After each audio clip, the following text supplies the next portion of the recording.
Ini loh saudara, kalau Pak Prayogo sebagai dokter, dia berani mengatakan kepada saudara-saudara dan menyaksikan bahwa di dalam Yesus ada keselamatan, kedamaian, dan kesehatan. Itu ada risikonya enggak? Hah? Ada. Dokter, tidak ada orang sakit, makan apa? Loh, betul enggak? Kalau dia sebagai seorang dokter, terus terang loh ini, terus terang. Saya juga dulunya dokter gigi jadi ngalami. Tek sepi, omongannya bilang apa? Hah? Yang di rumah istrinya bilang, kok sepi ya Pak? Loh, lah kalau ngomong gitu itu kira-kira harapannya apa? Lah dek rame kan orang sakit banyak, betul enggak? Dek orang sakit banyak, otomatis duitnya ngalir dah. Lah padahal mbek wong arep-arep loro, betul dah? Ini loh saudara.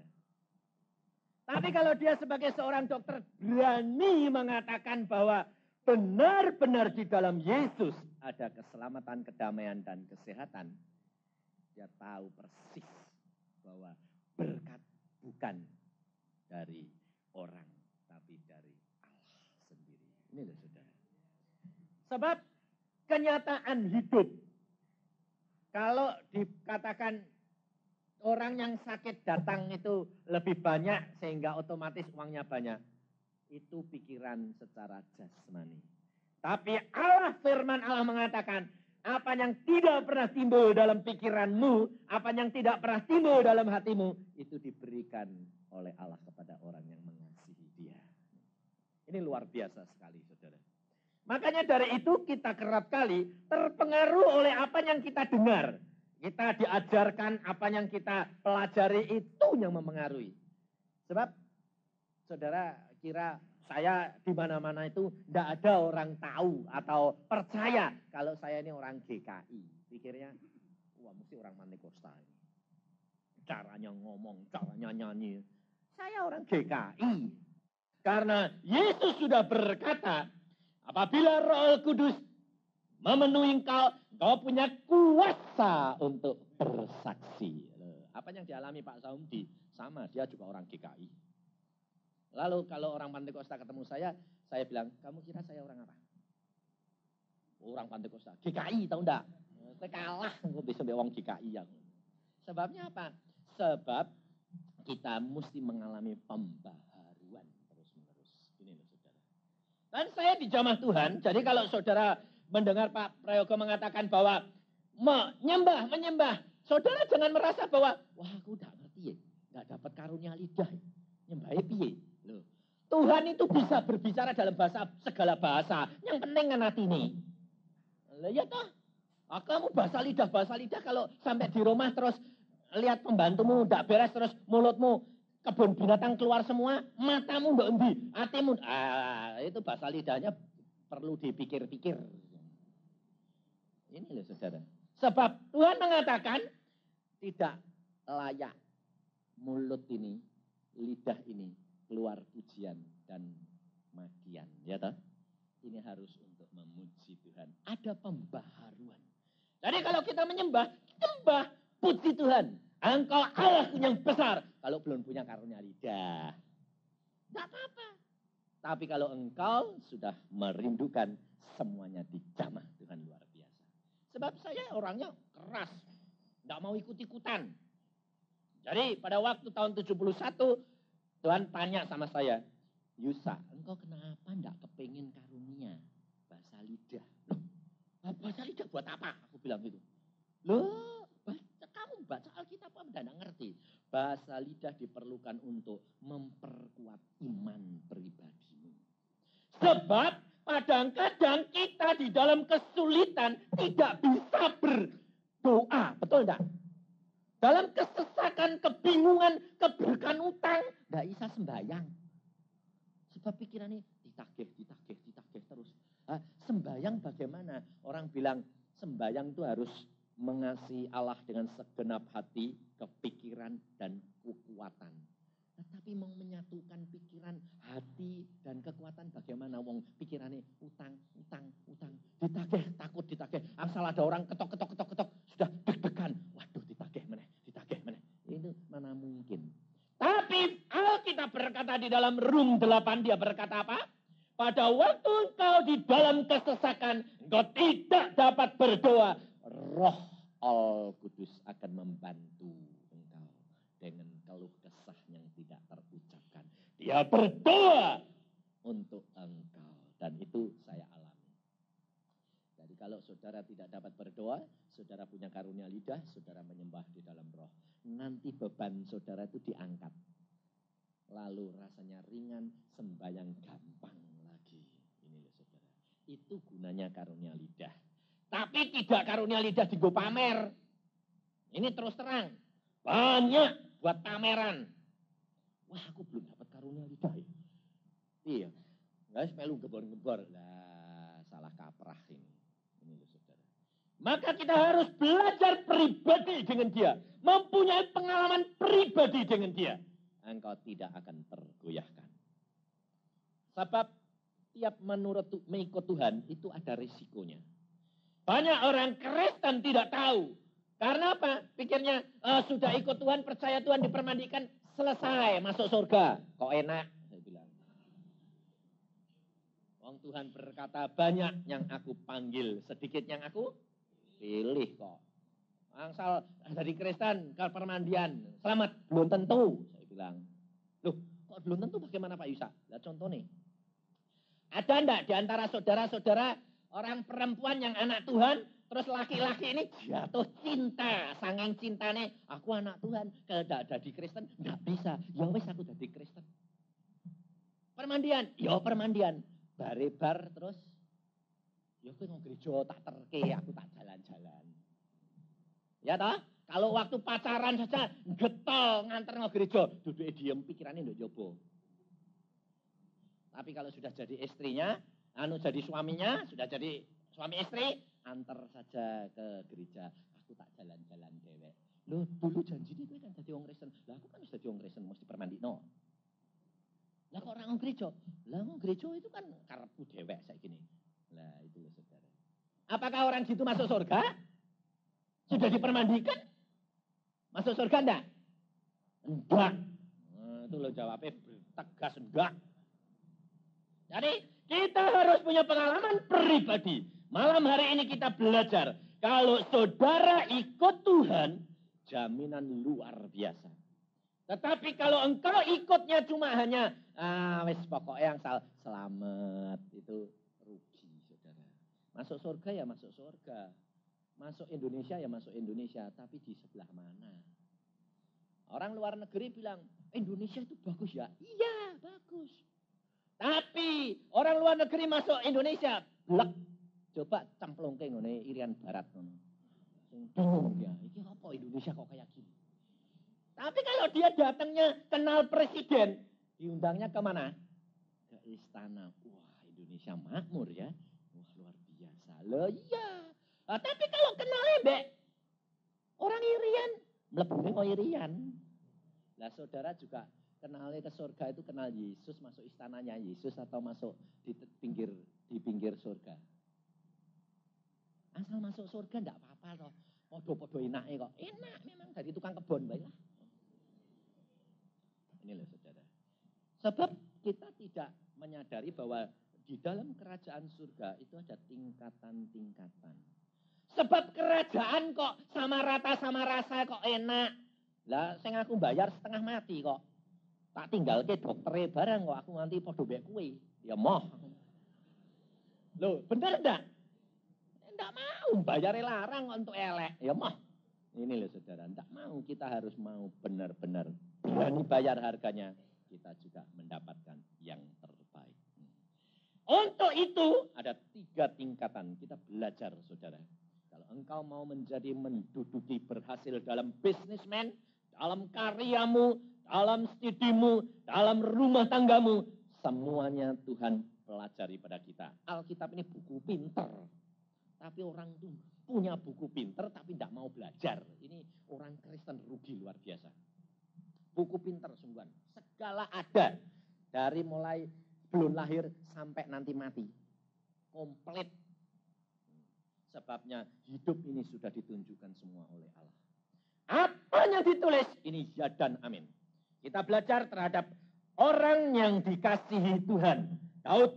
Mengapa Daud dicinta Tuhan? Dan bagaimana Tuhan memproses Daud menjadi seorang yang berhasil.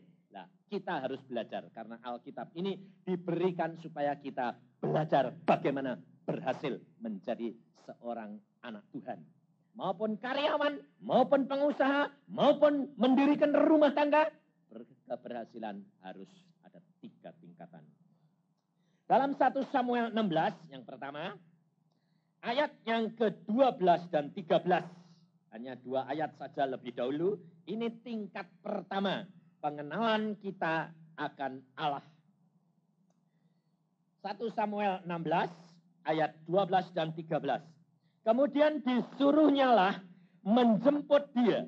Ia kemerah-merahan, matanya indah, dan parasnya elok. Lalu Tuhan berfirman, bangkitlah, urapilah dia, sebab inilah dia. Samuel mengambil tabung tanduk yang berisi minyak itu, dan mengurapi Daud di tengah-tengah saudara-saudaranya. Sejak hari itu, dan seterusnya berkuasalah Roh Tuhan atas Daud, lalu berangkatlah Samuel menuju Rama. Mari kita berdoa. Tuhan, firman-Mu sudah hamba bacakan, sekarang Engkau berkarya di dalam diri anak-anak-Mu pada malam hari ini. Karena tidak ada yang tidak Engkau pilih malam hari ini untuk menjadi anak Tuhan yang sukses. Karena Engkau punya rencana di dalam kehidupan kami. Tapi berilah kami mengerti dan target yang Engkau berikan kepada kami supaya kami tiap-tiap pribadi dapat mencapainya. Karena kami tahu rencana-Mu adalah indah di dalam kehidupan kami. Dalam nama Tuhan Yesus, Engkau Tuhan Roh Kudus, Engkau berkarya dengan bebas dan Engkau berhak melakukan semuanya ini. Amin. Kalau saudara perhatikan, Daud pada waktu dilantik, saya tidak akan berbicara perkara dia muda karena ini campuran orang tua. Jadi pada waktu dia dilantik oleh Samuel menjadi apa? Raja. Dan pada waktu dia dilantik, maka saat itu Roh Allah berkuasa dalam dirinya siapa? Daud. Apakah pada saat itu terus Daud jadi raja? Hah? Tidak. Apakah Daud pada saat itu dia menempati kedudukan raja? Tidak. Itu adalah iman, di mana dia mulai percaya dipilih oleh Allah. Maka dia dipilih oleh Allah, diurapi, dan saat itu Roh Allah ada di dalam dia. Ini saudara. Ini keadaan sama dengan kita. Kenapa kita bisa menjadi orang Kristen? Bukan saudara yang memilih Yesus. Yesus yang memilih saudara. Saudara dipilih, dipanggil, diundang, dilantik menjadi orang. Sejak saat itu engkau mengaku Yesus sebagai Tuhan dan Juru Selamat, engkau dipermandikan, engkau Roh Allah tinggal di dalammu. Ini loh saudara. Saya kerap kali ditanya, loh, wah kok ada baptisan roh? Kalau gitu orang Kristen itu yang sudah dibaptis itu tidak punya Roh Kudus. Punya, saya berkata, punya. Karena Alkitab yang berkata, di mana engkau mengaku Yesus Kristus sebagai Tuhan dan Juru Selamat, maka Roh Al-Kudus akan masuk dalam hatimu. Dan sejak itu berkuasa. Tetapi tidak jaminan engkau sudah mengenal akan Yesus. Tidak menjamin bahwa engkau sudah menduduki menjadi anak-anak raja. Engkau dilantik menjadi raja, menjadi anak raja. Daud dilantik menjadi raja, tapi belum menduduki kedudukan raja. Betul tidak? Ini. Jadi kita perhatikan, kita menjadi orang Kristen, tahap yang pertama, kita dilantik menjadi anak-anak Yesus Kristus Raja. Tetapi belum tentu engkau mendudukinya. Karena tergantung daripada engkau sendiri. Daud pada waktu dia dilantik, setelah dilantik, Allah berkuasa dalam dirinya.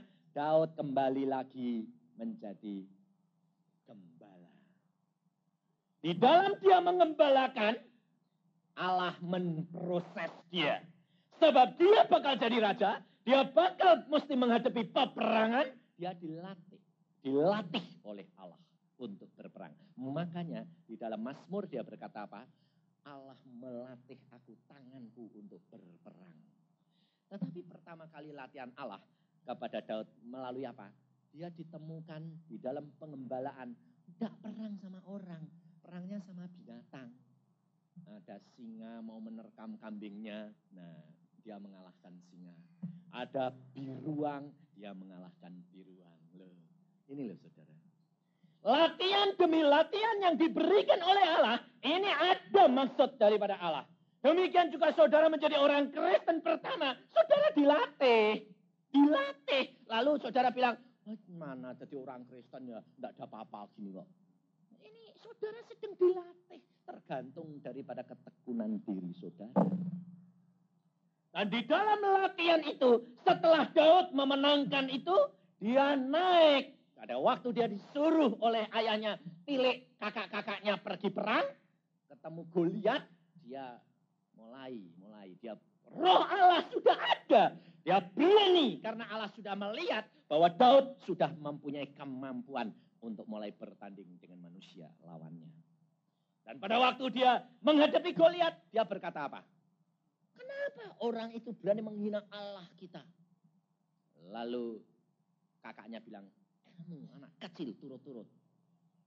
Dan pada waktu dia menghadap kepada Saul, dia diberi pakaian perang, tidak bisa jalan. Dia bilang, wah tidak bisa aku jalan, kasih pedang. Lah tidak pernah pegang pedang. Pegangannya ketepel. Bayangin. Tapi Allah sudah tahu bahwa dia punya kemampuan. Maka Samudi tadi bilang apa? Allah memberikan kuasa kepada dia. Tempel tangannya, sembahyang sembuh. Kenapa saudara tidak melakukan hal itu sendiri? Karena Allah sedang mendidik saudara untuk bertindak. Belajar iman dan percaya melakukan firman, itu lakukan di dalam diri saudara, di dalam anak saudara, istri saudara, suami saudara. Lakukan, sakit, tumbangin tangan. Sesuai dengan firmanmu, dalam nama Tuhan Yesus, sembuh. Loh, gitu. Tapi saudara bilang apa? Kok tidak waras ya? Loh, kok tidak waras? Loh, itu nak iman. Iman itu percayakan sesuatu yang tidak kelihatan. Ada seorang anak Tuhan, dia berkata begini, wah aku ini meraktekkan itu kok susah. Wis tak prakteknya tak mbak binatang baik. Nah, lalu anaknya sakit, ditumbangin tangan tidak sembuh. Tumbangin tangan tidak sembuh. Sebabnya apa? Lawang pikirannya khawatir kok. Wah kok tidak waras-waras, panasnya tidak turun-turun. Repot iki. Wis. Akhirnya dia punya kucing atau anjing lupa saya. Sakit kepelindes mobil. Mati kejet-kejet. Wah tak pegang. Dalam nama Tuhan sembuh. Mati ya wis mati, dek urip ya urip. Urip malahan. Lah kok cespleng dek basu ya. Tapi dek kalau sama manusia kok ndak lah ngatine kuatir loh. Tuhan berkata apa? Orang yang kuatir itu seperti ombak lautan, tidak akan mendapat apa-apa. Kalau engkau berdoa yang sungguh, percaya yang sungguh. Soalnya apa? Kuatir kok. Ya ndak jadi. Wong melanggar firman. Saya praktekkan sendiri. Saya orangnya memang gila-gilaan kalau sama Tuhan. Istri saya kena serangan jantung. Dia bilang, aduh jantung kok tambah lama tambah sesek napasku. Tambah lama tambah sesek. Rasanya tidak sambekan. Jantungmu rasanya dipencet. Saya dipanggil sama anak saya. Papa, mama, tidak sambekan pak. Kenapa? Wah rasanya jantungmu dipencet. Wait, tanda-tandanya tak baca di kelihatannya kayak penyempitan. Waduh, ini koroner nih. Ya wis. Aku bilang gini. Nah, terus pikiranmu bagaimana?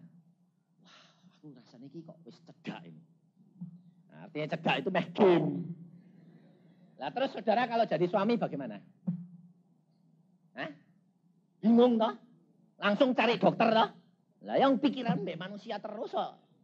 Lah Tuhan berkata apa? Terkutuklah orang yang berharap pada manusia. Dokter enggak manusia. Manusia. Jadi apa? Makanya sembahyang mbak Tuhan. Tuhan apa yang kita lakukan? Kalau Tuhan berkata pergi ke Prayogo, ya pergi ke Prayogo. Itu berarti berkatnya dek nene harus ngalir. Tapi enggak ya jangan ngurusi dokter sih. Tuhan dulu. Kalau nyanyi saya jempol. Dokter di atas segala dokter Tuhan. Loh, nyanyi hebat. Ini loh saudara praktek. Saya pada waktu itu lihat istri saya gitu saya bilang. Rasanya piye? Rasanya kok aku cedak. Ya dia cedak ya mulai toh. Ini saya kira kalau istri-istri ada suami yang diomongi gitu mesti pikirnya jengkel. Betul enggak? Kurang ajar. Aku mulai mau kawin meneh ya. Mesti gitu ya dah. Ini bab ibu-ibu mesti gitu. Mesti punya pikiran gitu. Sebabnya pikirnya kenapa? Wong dikandani aku sakit, dicari kasih tahu sakit kok malah lah dia wis pas waktune ya. Lah kurang ajar ini. Engko aku anu jadi kawin meneh kok ya.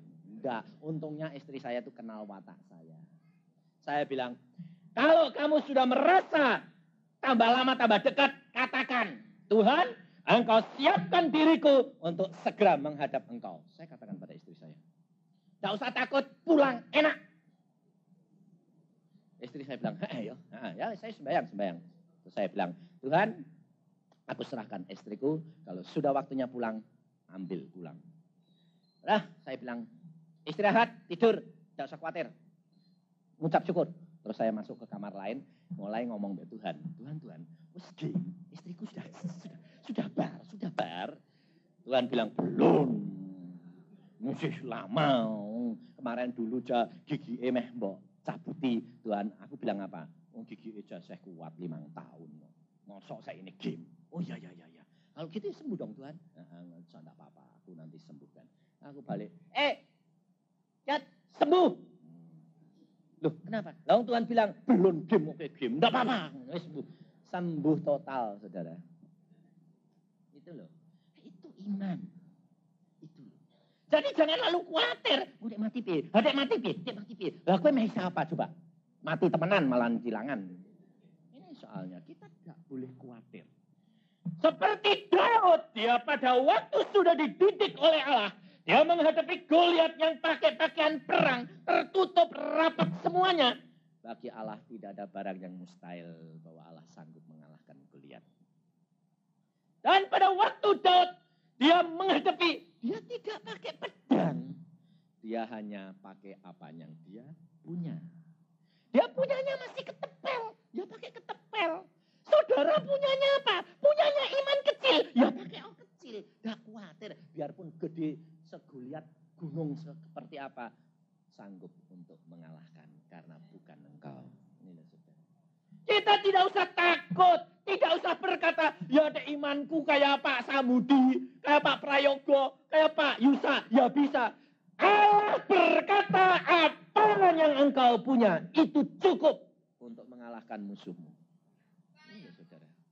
Maka Daud dia berkata, aku mau menghadapi mereka dengan nama Allah. Tapi punyanya ketepel, pakai ketepel. Mana ada orang perang pakai ketepel? Coba.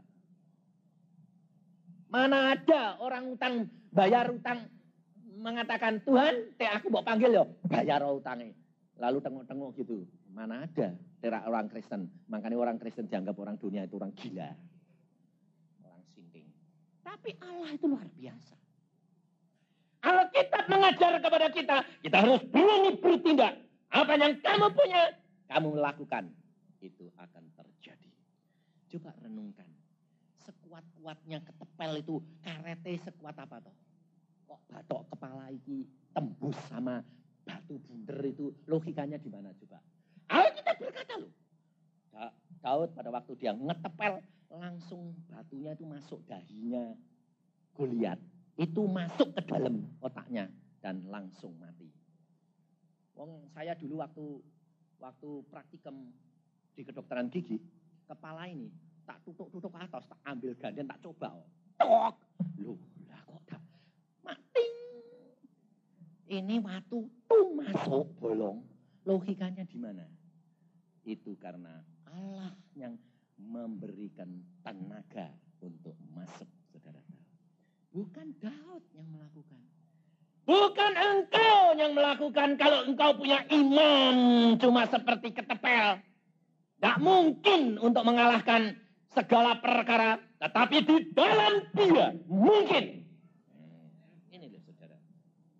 Tetapi apa yang dilakukan Daud? Dia di dalam pelantikan yang pertama, dia harus bertindak. Allah ada di dalam dirinya, tetapi dia bertindak. Jalan saja, melakukan pekerjaannya biasa. Tetapi dengan tindakan dia menunjukkan bahwa Allah sedang memproses dia. Di dalam usaha saudara menjadi orang Kristen, saudara dagang-dagang, jangan bilang, aku menjadi orang Kristen, sekarang aku dipanggil, lalu semua jadi penginjil. Salah. Sebab Allah menghendaki engkau kerja sampai selesai. Maka pada waktunya Allah akan tingkatkan sendiri. Usahamu akan ditingkatkan, tetapi engkau harus berjuang. Karena roh Allah ada di dalammu. Belum kau dilantik menjadi penguasa, tetapi kau sedang disiapkan untuk naik untuk yang tempat yang lebih tinggi. Tapi perlu apa? Perlu bertindak. Tindakan-tindakan Daud menyatakan bahwa dia akan menjadi raja. Karena dia dilatih berperang. Dia berperang, dia mampu. Lalu dia diangkat menjadi kepala pasukan. Nah, kalau sudah jadi kepala pasukan, dia mulai belajar pakai ketepel terus. Pakai pedang. Ditingkatkan. Tapi orang Kristen kerap kali salah. Sekali dia mengatakan dalam nama Tuhan Yesus sembuh. Lalu itu terus digunakan, tidak naik tingkat imannya. Tidak sembuh. Lalu yang kedua, yang ketiga, loh kok tidak sembuh ya? Lalu mulai rontok. Ini toh. Lalu kalau sekali pakai ketepel, perang lagi Daud tidak pakai ketepel, pakai pedang. Oh, sudah pintar.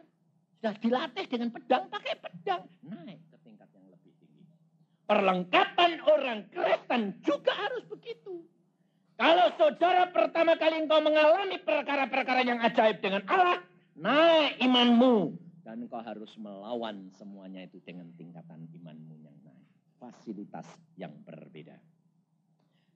Artinya doanya menjadi bertambah, membaca firman-Nya menjadi bertambah, kerinduannya mulai bertambah, kasihnya akan Yesus mulai bertambah. Betul enggak? Jangan tambah lama tambah merosot. Karena pikirnya, oh dengan ketepel saja menang, tidak usah nggak pedang, ketepel terus. Nah, akhirnya kalah. Daud setelah dia menang, dia belajar. Lalu saudara tahu, di situ mulai ada pengikut-pengikutnya. Pengikut-pengikut Daud karena apa ada pengikutnya? Karena dia menunjukkan kemanapun Daud pergi, dia mendapatkan kemenangan.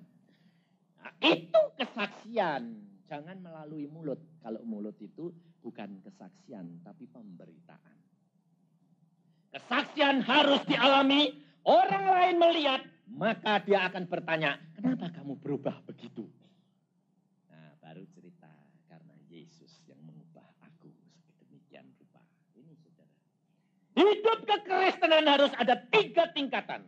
Tingkatan yang pertama adalah menjadi orang Kristen pertama, setelah itu dia harus bertindak. Menyatakan pemrosesan Allah itu nyata di dalam dirinya. Sehingga dia mendapatkan pengikut-pengikut orang-orang yang bertobat. Kalau saudara menjadi orang Kristen sudah 10 tahun, 5 tahun, 15 tahun. Belum pernah bersaksi dan mendapatkan jiwa-jiwa. Perlu dipertanyakan. Saya bilang sama ibu saya dulu. Aku tidak mau kawin. No. Kenapa saya tidak mau kawin? Tidak ada orang perempuan yang sanggup sama saya. Kenapa gitu? Wah, aku tidak isau. Orang perempuan itu tidak mau nurut, tidak jadi. Aku kawin cerai, percuma. Lah terus, aku tidak mau kawin. Tidak mau jadi anak Tuhan. Sebabnya kalau jadi anak Tuhan tidak boleh kawin lebih dari 1. Lah terus, aku punya istri nanti seperti Daud 300. Lulah, itu perbuatan apa? Ya ben. Hidup relek enak. Hidup di dunia itu harus dinikmati. Saya bilang. Masuk neraka. Masuk neraka sisan beneran. Dongko dok neraka, dok dunia, dok neraka. Tapi kalau Allah jangkau tidak bisa, saudara. Kalau dia sudah panggil saya, sudah ambil saya, tidak bisa melarikan diri. Ini Allah luar biasa. Kalau dia sudah punya mau, tidak ada yang bisa Maka pada waktu aku dijangkau Tuhan, istri saya, pacar saya itu bilang apa? Aduh, rasanya aku gak kuat jadi pacarmu. Kenapa toh? Gak kuat. Wah itu, waduh.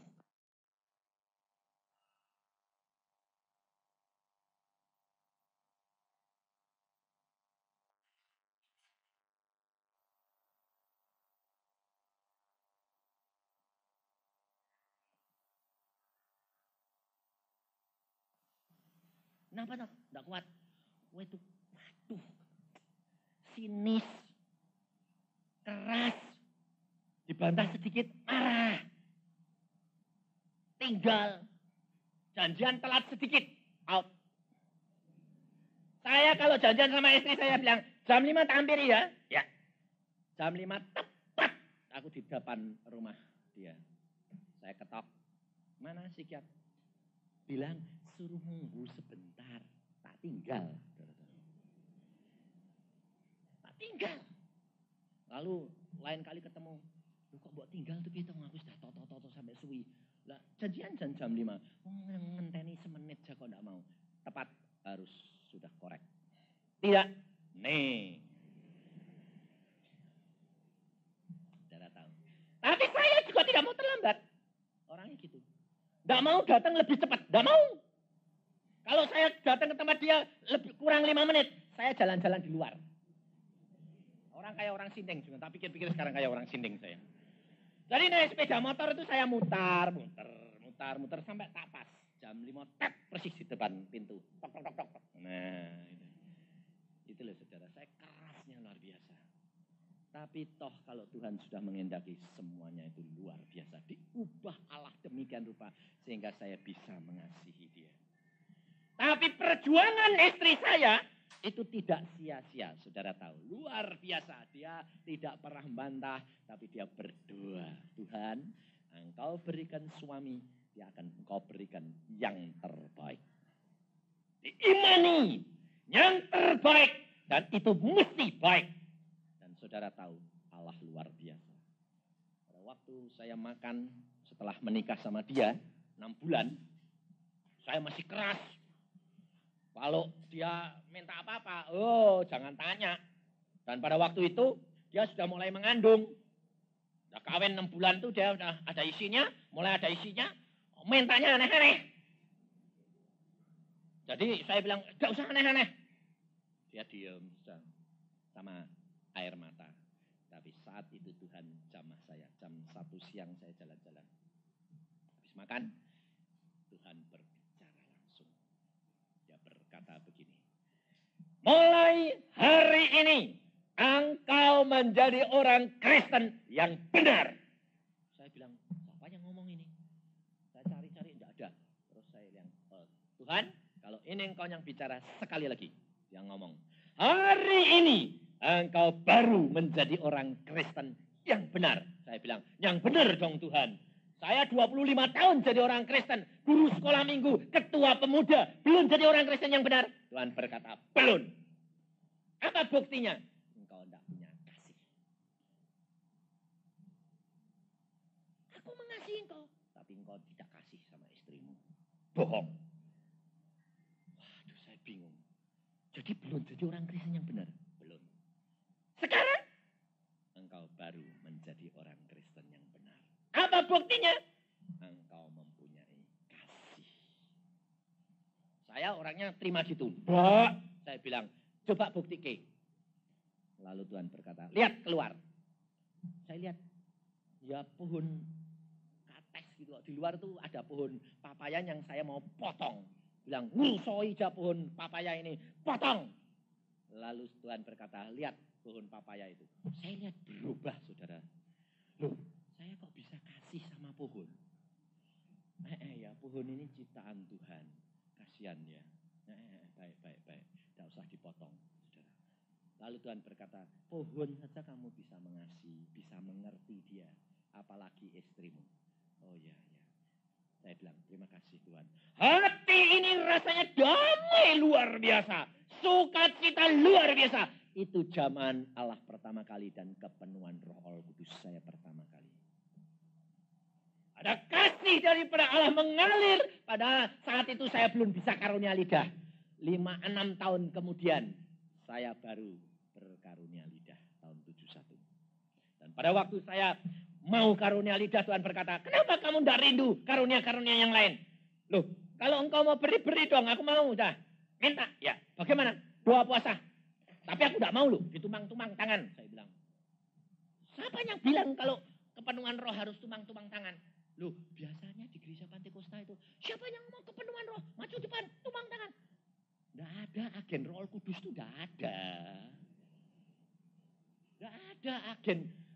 Agen itu penyalur, itu tidak ada. Roh Kudus bertindak asli. Kalau dia mau kasih, kasih. Biarpun ditumang tangan perpuluhan kalian, 10 kali, tidak akan anu. Lah istri saya itu orang Pantekosta kok. Tapi belum kepenuhan, belum punya karunia lidah.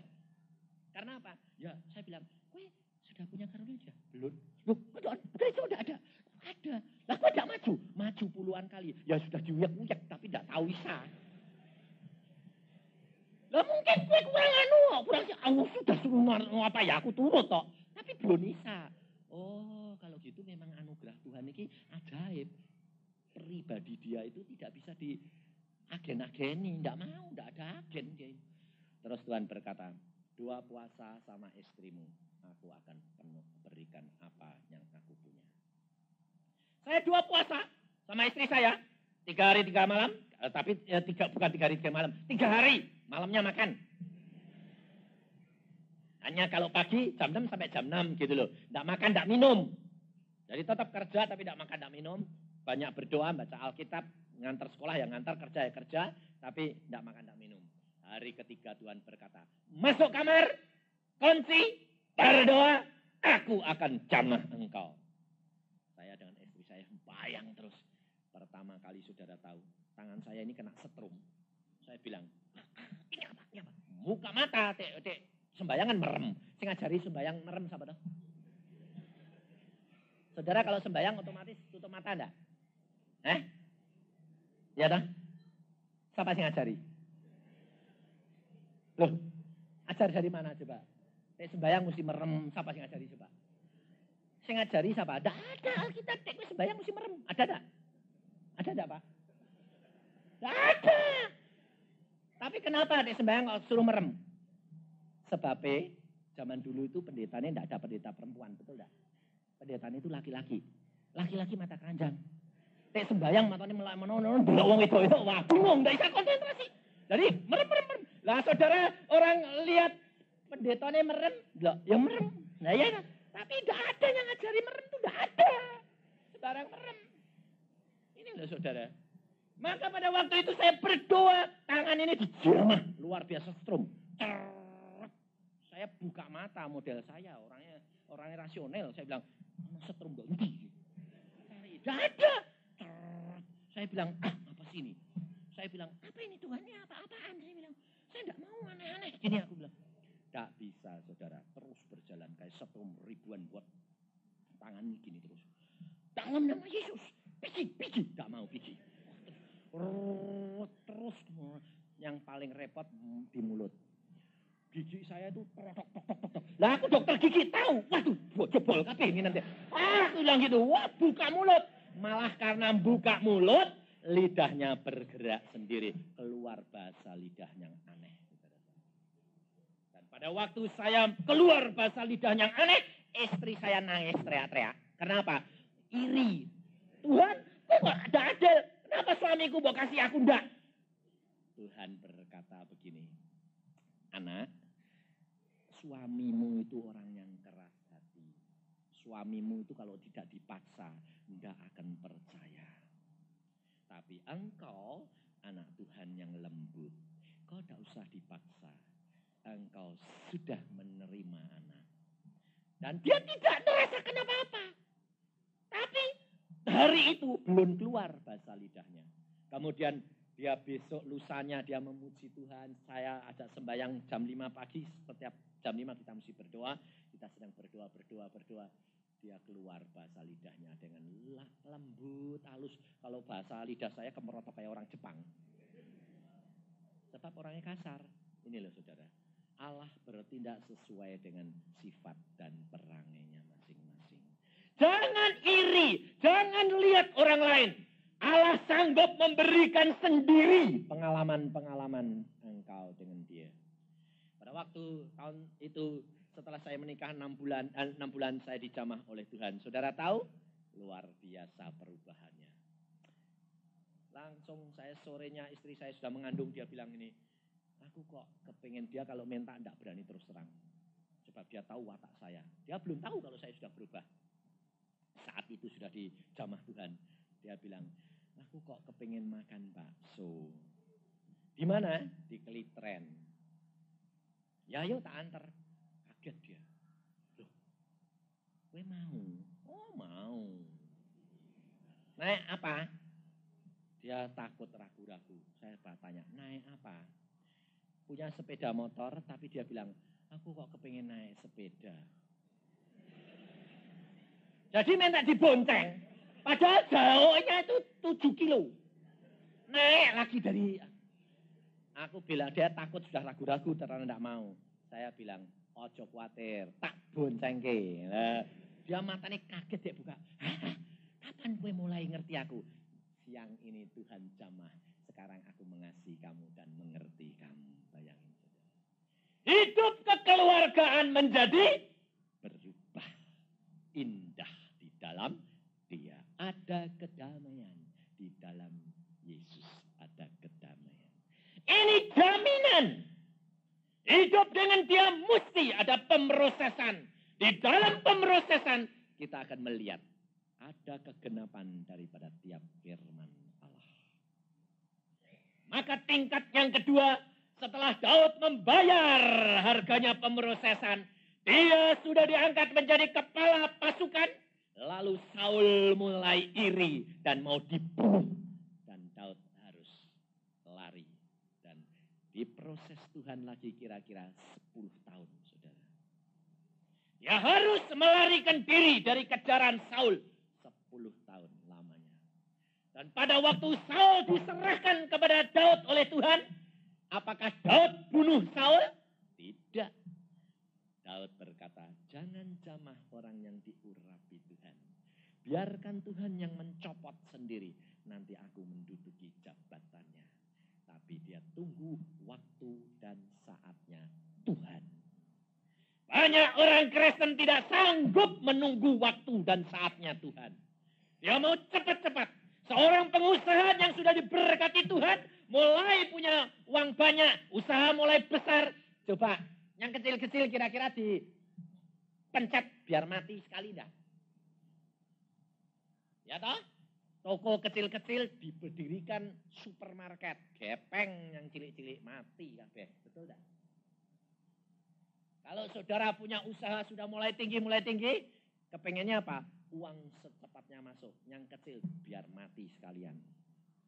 Tapi Daud tidak begitu. Dia tunggu waktunya Tuhan. Semuanya suruh tumbuh menurut kehendak Bapa. Dan dia bijaksana. Biar dikejar-kejar, dia yang melarikan diri. Tapi dia tidak melawan Saul.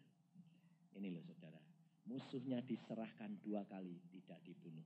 Tetapi dia rela menunggu waktunya Tuhan.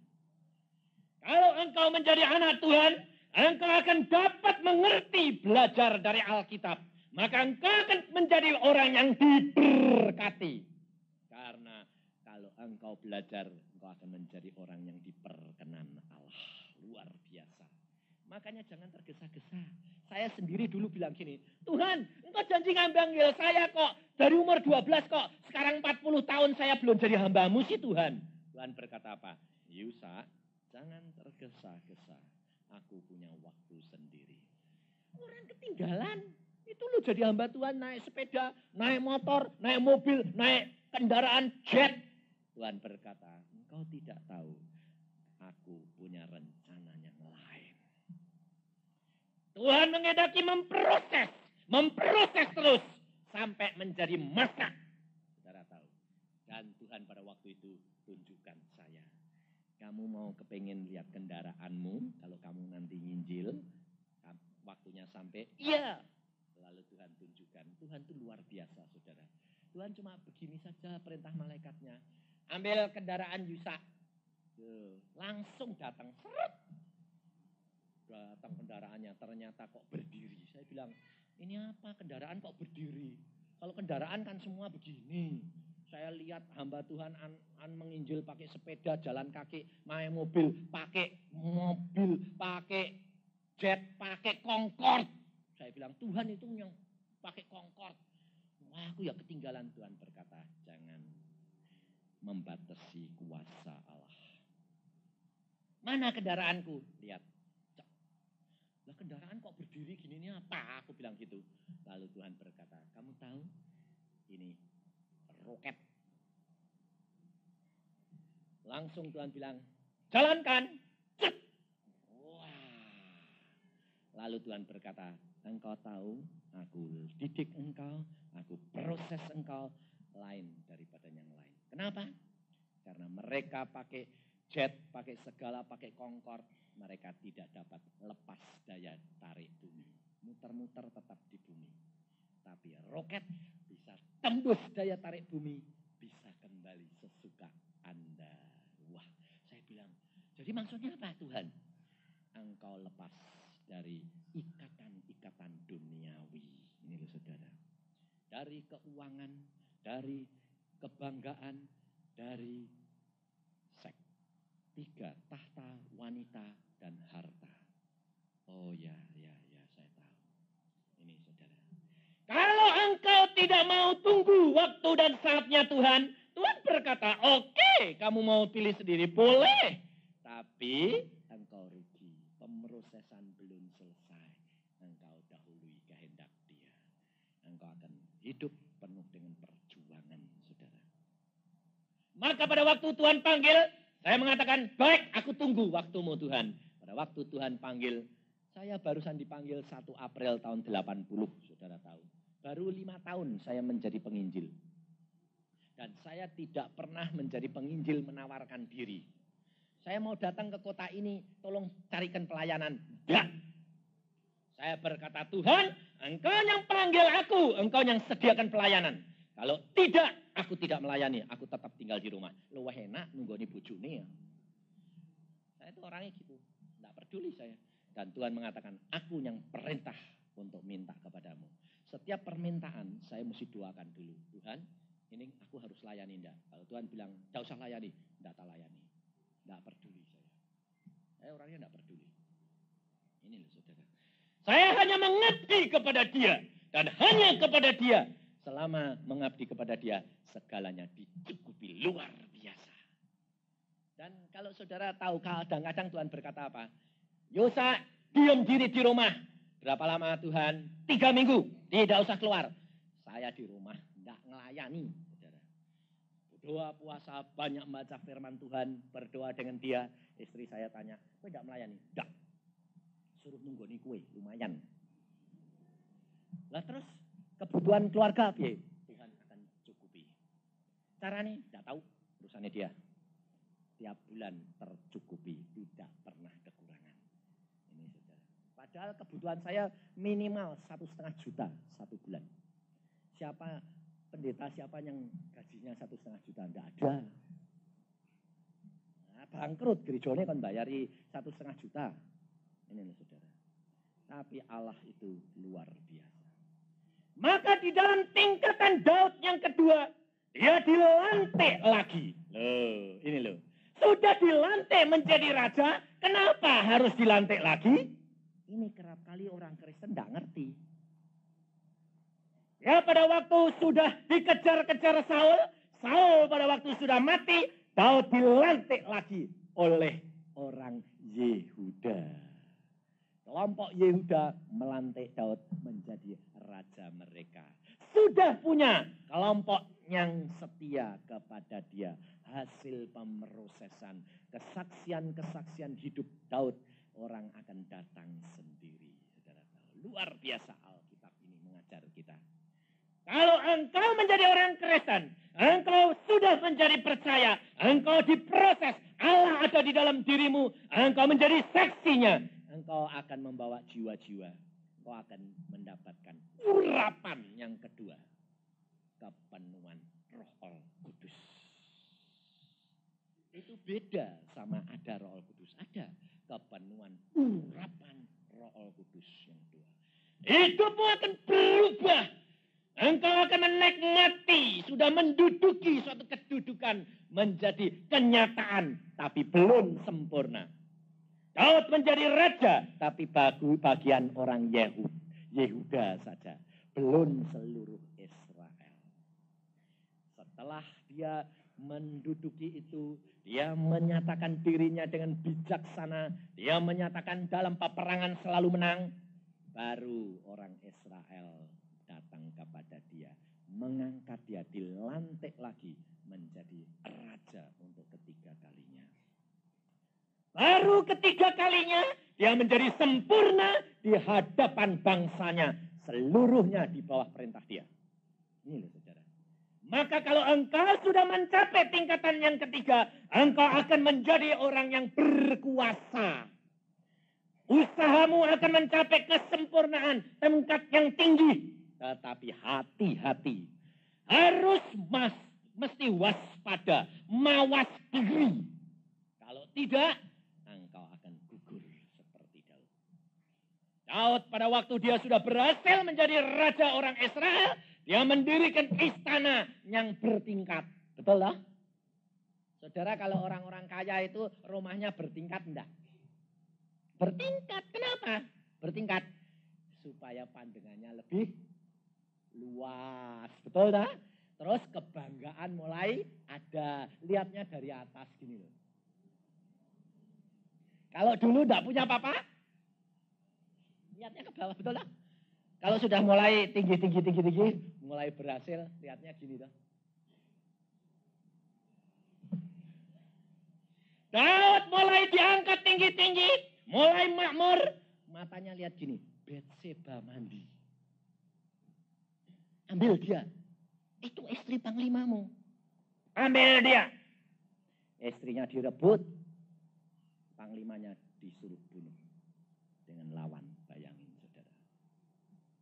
Kalau engkau jadi pengusaha sudah berhasil. Engkau sudah naik punya kedudukan tinggi. Mulai lihat orang dari atas. Tidak lihat istrinya lagi. Istrinya di samping tidak kelihatan. Kelihatannya gini. Tidak pernah gini. Ketarik sama orang, kecantol, Betseba baru. Nah kalau sudah gitu berantakan enggak? Berantakan rumah tangga saudara. Maka dari itu kita harus waspada. Sebab 3 perkara tahta wanita dan harta, ini berbahaya luar biasa. Tapi di sini banyak wanita, pikirnya kapok kowe ya, laki-laki dicuci maki hari ini ya. Tapi jangan kira, zaman sekarang wanita-wanita jatuh cinta banyak.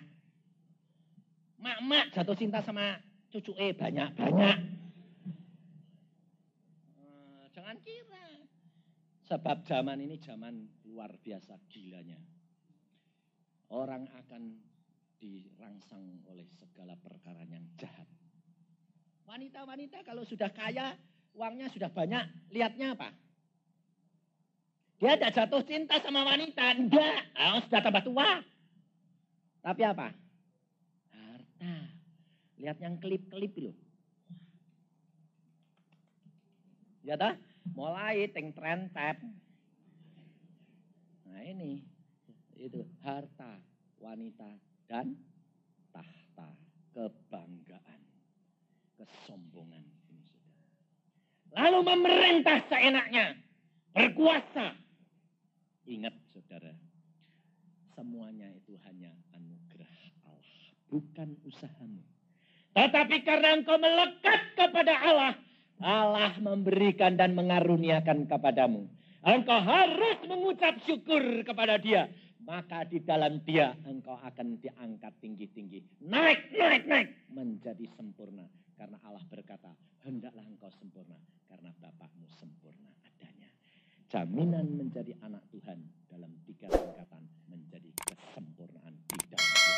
Rohani dan jasmani. Kedamaian, keselamatan, kesehatan, dan